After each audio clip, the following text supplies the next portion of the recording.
నమస్కారం, మనోకథలకు స్వాగతం. ఇప్పుడు మనం ఆదివారం వార్తా పత్రికలో ప్రచురింపబడిన ఓ సంతకం అనే ఒక కథను విందామండి. రచించిన వారు ఎం శైలజ గారండి. ఇక కథలోకి వెళ్తున్నానండి. ఉదయపు గాలి సున్నితంగా చెట్లను తాకుతూ నిద్రలేవని పట్టణాన్ని మేల్కొల్పుతోంది. కానీ ఆ ప్రశాంతత సుమిత్ర హృదయానికి చేరలేదు. ఆమె మనసులో తుఫానులు చెలరేగుతున్నాయి. ఆసుపత్రి మంచం మీద ఆక్సిజన్ మాస్క్తో నిశ్చలంగా పడుకొని ఉన్న కొడుకు రాహుల్ను కళ్ళార్పకుండా చూస్తోంది. తన ఏకైక సంతానం భర్త ఈ లోకం నుంచి వెళ్ళిపోతూ తనకి చివరి జ్ఞాపకంగా మిగిల్చిన 2 ఏళ్ల బిడ్డను తమ ప్రేమకు ప్రతిరూపంగా అపురూపంగా పెంచుకుంది. కానీ 4 రోజుల క్రితం జరిగిన యాక్సిడెంట్లో బ్రెయిన్ ఇంజ్యూరీ అయ్యి చావు బతుకుల మధ్య కొట్టుమిట్టాడుతున్నాడు. డాక్టర్ మాటలు ఆమె చెవుల్లో ఘంటారాముల్లో మోగుతూనే ఉన్నాయి. 2 రోజుల్లో ఆపరేషన్ చేయాలి, లేకపోతే మీ కొడుకు మీకు దక్కడు. ఆపరేషన్ ఖర్చు 5 లక్షలు. తన వద్ద ఉన్నదంతా పోగు చేసిన 1,00,000 కూడా కాదు. స్నేహితులు బంధువులు అందరిని అడిగింది. ఎవరికీ సహాయం చేయడం సాధ్యం కాలేదు. అప్పటిదాకా నీతి నిజాయితీలే ప్రాణంగా బ్రతికిన తను ఇప్పుడు జీవితం ముందుంచిన క్రూరమైన పరీక్షలో చిక్కుకుంది. ఒక చిన్న పట్టణంలో ప్రైవేటు పాఠశాల టీచర్ సుమిత్ర. నిజాయితీ, క్రమశిక్షణ, నైతిక విలువలకు మారుపేరు. పేదరికంలో ఉన్నప్పటికీ ఎప్పుడు అవినీతి సొమ్ముకు ఆశపడలేదు. పిల్లలకు పాఠాలతో పాటు సత్ప్రవర్తన బోధిస్తూ వారి మనసులో తనకంటూ ఒక స్థానం కల్పించుకుంది. పాఠశాల హెడ్ మాస్టర్ గురుమూర్తి విదేశాల్లో ఉన్న కొడుకు దగ్గరికి వెళ్తూ సీనియర్ టీచర్ అయిన సుమిత్రకు ఛార్జీ ఇచ్చాడు. అప్పటి నుంచి మొదలైంది స్కూల్ ఇన్స్పెక్టర్తో వేధింపులు. ఒకరోజు సుమిత్ర క్లాస్ చెప్తోంది. నిజాయితీ మనిషికి గొప్ప సంపద. డబ్బు లేకపోతే తిరిగి సంపాదించుకోవచ్చు, కానీ నిజాయితీ కోల్పోతే అది తిరిగి సంపాదించుకోలేం. కాబట్టి మనిషికి నిజాయితీకి మించిన సంపద మరొకటి లేదు. ప్రతిరోజు క్లాస్ పూర్తి కాగానే కొన్ని మంచి మాటలు చెప్తుంది. పాఠం తర్వాత టీచర్ చెప్పే ఆ మాటలంటే పిల్లలకు చాలా ఇష్టం. విద్యార్థులు సుమిత్ర చెప్పేది ఆసక్తిగా వింటున్నారు. అటెండర్ ఐలయ్య వచ్చాడు. కొత్త ఇన్స్పెక్టర్ వచ్చాడు, మిమ్మల్ని పిలుస్తున్నారు మేడం అని చెప్పాడు. పిల్లల్ని నిశ్శబ్దంగా ఉండమని బయటకు వచ్చింది. హెడ్ మాస్టర్ రూమ్లో ఎడ్యుకేషన్ డిపార్ట్మెంట్లోని ఆడిట్ ఆఫీసర్, జిల్లా పరిధిలోని అన్ని ప్రభుత్వ పాఠశాలల బిల్లులు, ఫైనాన్స్ లావాదేవీలు చెక్ చేసే సుదర్శన్ ఉన్నారు. నమస్తే సార్ విష్ చేసింది. ప్లీజ్ మేడం కూర్చోండి. చేతిలో ఉన్న ఫైల్ సుమిత్ర వైపు నెట్టి దీనిపై అర్జెంటుగా సంతకం చేయండి. 2 రోజుల్లో బిల్ పాస్ కావాల్సి ఉంది అన్నాడు. ఏమిటన్నట్లు చూసి ఫైల్లో తలదూర్చింది సుమిత్ర. ఆమె మొహంలో రంగులు మారాయి. అంతలోనే కఠినత్వం సంతరించుకుంది. స్కూల్ డెవలప్మెంట్ ఫండ్ నుంచి ఫర్నిచర్, స్టేషనరీ గట్రా కొనుగోలు చేసినట్లుగా చూపించే ఫ్రాడ్ బిల్ అది. కోపం తన్నుకొస్తున్న సౌమ్యంగా అంది. ఈ ఫర్నిచర్, స్టేషనరీ స్కూల్లే పాతవే ఉన్నాయి కదా సార్, కొత్తగా కొనుగోలు చేయలేదు, మరి ఇదేమిటి? ఫైల్ టేబుల్ మీద పెడుతూ అంది. ఇన్స్పెక్టర్ మొహాన చిరునవ్వు పులుముకొని, సుమిత్ర గారు, మీరు గత 30 సంవత్సరాల నుండి సర్వీస్లో ఉన్నారు. మీ రెప్యుటేషన్ గురించి నేను చాలా విన్నాను. నిజాయితీ, క్రమశిక్షణ మీలోని గొప్ప విషయాలు. కానీ ఒక్కోసారి పరిస్థితులు మన చేతుల్లో ఉండవు కదా, అలాంటప్పుడు రాజీ పడక తప్పదు. గొంతులో హెచ్చరిక లాంటిది ధరిస్తుండగా ఫైల్ కవర్ తీసి లోపలున్న బిల్లును సుమిత్ర ముందు పెట్టాడు. సార్, మీరు ఇలా చేయడం సబబు కాదు. ఇది నకిలీ బిల్. దీనిపైన నేను సంతకం చేయలేను, క్షమించండి. కుర్చీలో వెనక్కి వాలి డోర్ తీసుకుని బయటికి వెళ్ళబోతున్న సుమిత్రతో గొంతును వీలైనంత మృదువుగా మారుస్తూ, అందుకే నేను మిమ్మల్ని రిక్వెస్ట్ చేసి అడుగుతున్నాను. కొన్నిసార్లు మనం మన నిబంధనలను సడలించుకోవాలి సుమిత్ర గారు. ఈ సంతకం చేస్తే దానికి కృతజ్ఞతగా మీకు కొంత మొత్తం రేపే మీ అకౌంట్లోకి ట్రాన్స్ఫర్ అవుతుంది. ఆ మాటలతో సుమిత్ర మొహం కోపంతో జేవురించింది. అతి కష్టం మీద కంట్రోల్ చేసుకుని, సారీ సార్, నేను ఈ పని చేయలేను. 2 రోజుల్లో మీరు ఈ సంతకం చేయాలి. లేని పక్షంలో ఈ ఫండ్స్ రద్దవుతాయి. మీకు ఇంకా సర్వీస్ చాలా తక్కువగా ఉంది. రిటైర్మెంట్ దగ్గరలో ఉంది. ఆ బెనిఫిట్స్ పొందాలంటే అది నా చేతుల్లో పనేనని గుర్తుపెట్టుకోండి. వెనక నుంచి వినపడ్డాయి బెదిరింపుతో కూడిన మాటలు. విసురుగా తలుపు వేసి బయటకు నడిచింది సుమిత్ర. మరుసటి రోజు సన్నగా కురుస్తోంది. స్కూల్ అసెంబ్లీ ముగిసింది. పిల్లలు వరుసగా క్లాసుల వైపు వెళ్తున్నారు. టీచర్స్ తమకు అలాట్ చేసిన క్లాసులకు వెళ్ళారో లేదో ఒకసారి రౌండ్ వేసి 9th B సెక్షన్లోకి అడుగుపెట్టింది సుమిత్ర. క్లాస్ ముగించుకుని స్టాఫ్ రూమ్కి వచ్చిన సుమిత్రకు అదే పనిగా రింగ్ అవుతున్న మొబైల్ తీసి హలో అంది. ఏమిటి, యాక్సిడెంటా? ఇప్పుడు ఎలా ఉన్నాడు బాబు? చేతిలో ఉన్న మొబైల్ జారి కింద పడింది. గదిలో ఉన్న వస్తువులన్నీ మసకమసగా అలుముకుంటున్నట్లు కనిపించసాగి ఒక్కసారి కళ్ళు తిరిగి తూలి పడబోతూ నిలదొక్కుని కుర్చీలో కూలబడింది. అటెండర్ లోపలికి పరిగెత్తుకొచ్చారు. ఏమైంది మేడం అంటూ. ఉన్న పలానా తన తర్వాత సీనియర్ టీచర్కి ఛార్జ్ ఇస్తున్నట్టుగా లెటర్ రాసి స్కూల్ నుంచి బయటపడింది సుమిత్ర. 2 రోజుల క్రితం జరిగిన సంఘటనలు గుర్తుకు రాగానే ఆమె కళ్ళల్లో నుంచి నీళ్లు రాలడం మొదలయ్యాయి. ఆ రాత్రి ఇంట్లో నిశ్శబ్దమే పరుచుకుంది. ఆసుపత్రిలో అచేతనంగా పడి ఉన్న కొడుకు ఆమె కళ్ళ ముందు మెదులుతున్నాడు. తెల్లారేసరికల్లా 5 లక్షల డబ్బు కావాలి, లేకపోతే తన కొడుకు తనకు దక్కడు. డబ్బు కోసం చేయాల్సిన ప్రయత్నాలన్నీ చేసింది. ఇకేమీ మిగల్లేదు. ఆమె చూపు టేబుల్పై ఉన్న 2 వస్తువులపై పడింది.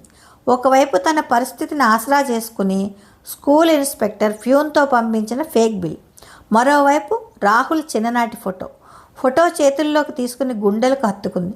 నీ కోసం ఏమైనా చేస్తాను బిడ్డా, నీ ప్రాణాలు నాకు ముఖ్యం. ఫైల్ చేతిలోకి తీసుకుని పెన్ ఓపెన్ చేసింది. ఆమె చేతిలో పెన్ను వణుకుతూనే ఉంది, కానీ హృదయం మాత్రం విలువలతో యుద్ధం చేస్తోంది. ఈ సంతకం పెడితే నా బిడ్డ బతుకుతాడు, కానీ ఒక అబద్ధంతో బతికే జీవితం అతనికి ఏం నేర్పుతుంది? ఒక్కసారిగా మనసు ఎదురు తిరిగింది. ఆమెలో తీవ్రమైన అంతర్మదనం. ఈ బిల్లుపై సంతకం చేస్తే నా బిడ్డ బతుకుతాడు, కానీ ఇంతకాలం నా ప్రాణం పెట్టి కాపాడుకున్న నా విలువలు ఏమవుతాయి? ఒక ప్రాణం కోసం మరొక ప్రాణం వదులుకోగలనా? ప్రాణం కంటే నైతిక విలువలు గొప్పవా? ప్రాణం పోయిన తర్వాత అవి ఎందుకు పనికి వస్తాయి? లేదు, నేను ఈ ఫైల్ పైన సంతకం చేయాల్సిందే. అవును, చేస్తుంది. తన బిడ్డను కాపాడుకుంటుంది. అంతలోనే మళ్ళీ విరమించుకుంది. కానీ తన మనసును వంచుకుని ఆ పని చేయగలదా? అది సాధ్యమేనా? నెవర్. రేపొద్దున కొడుకు, అమ్మా నా ప్రాణం కోసం నువ్వు ఇలాంటి పని చేస్తావా అని నిలదీస్తే తను తట్టుకోగలదా? అన్యాయంగా పొందిన ఈ ప్రాణాలు వద్దు అంటే తను ఏం చేయగలదు? పెన్నును గదిలో మూలకు, కాగితాలను మరో మూలకు విసిరేసి హిస్టీరియా వచ్చిన దానిలా తలపట్టుకుని గట్టిగా ఆర్చింది. రాహుల్ ఫోటో తిరిగి చేతిలోకి తీసుకుంది. ఆర్తిగా గుండెలకు హత్తుకుంది. నీవు ప్రాణాలతో ఉండడం కావాలి బిడ్డా, కానీ నీవు గర్వపడే తల్లిగా ఉండడం కూడా నాకు ముఖ్యం. నిన్ను వదులుకోలేను. ఇన్నాళ్ళు నమ్మిన నైతిక విలువలకు తిలోదకాలు ఇవ్వలేను. నన్ను క్షమించు బిడ్డా, నీ అసమర్థపు తల్లిని క్షమించు. మనసు రెండుగా చీలిపోయింది.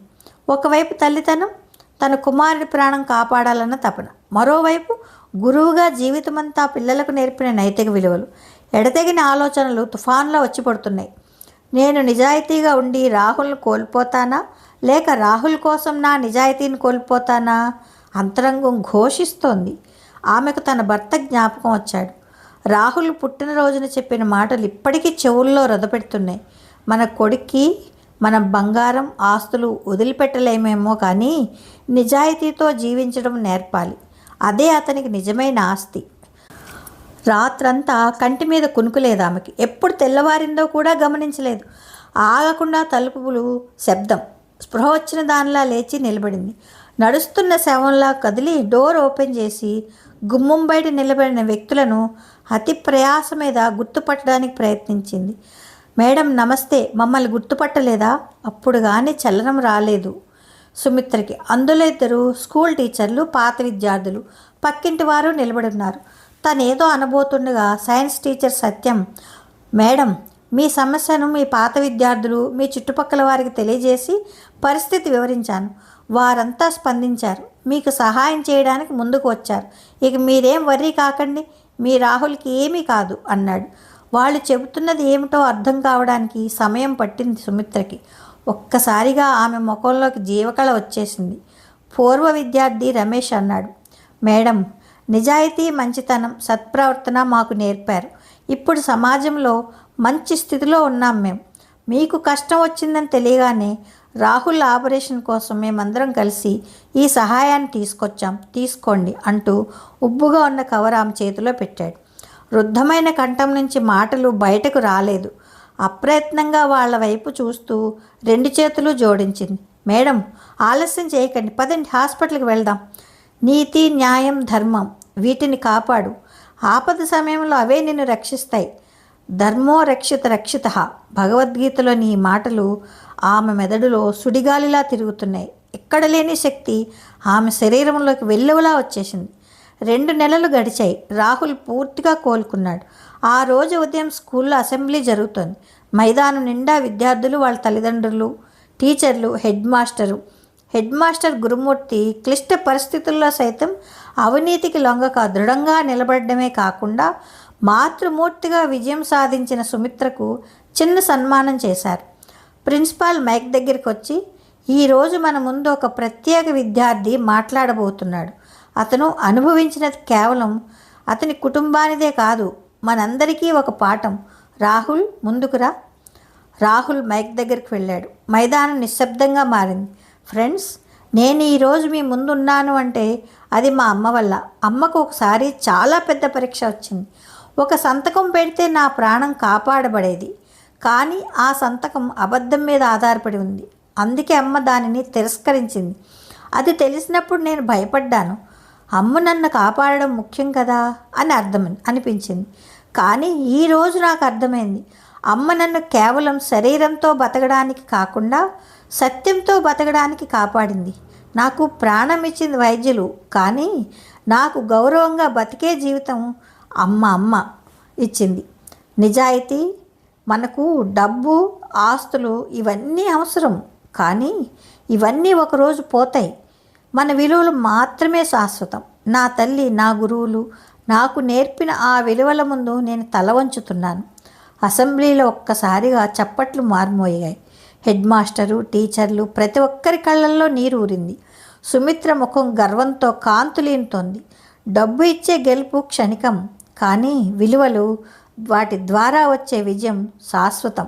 ఈరోజు నేను తల్లిగా, గురువుగా రెండింటిలోనూ గెలిచాను. సంతృప్తితో ఆమె కళ్ళు మెరిశాయి. కథ సమాప్తం. కథ బాగుందండి. తట్టుకొని నిలబడాలి కష్టాలు వచ్చినప్పుడు. అది ఎంత కష్టమైనా సరే అని చెప్పింది ఈ కథ ద్వారా మనకు తెలియజెప్పారు. ఈ కథ మీకు నచ్చితే లైక్ చేయండి, షేర్ చేయండి, కామెంట్ చేయండి, సబ్స్క్రైబ్ చేసుకొని నన్ను ఎంకరేజ్ చేయండి. ఉంటానండి. ప్రేమతో మీ మను.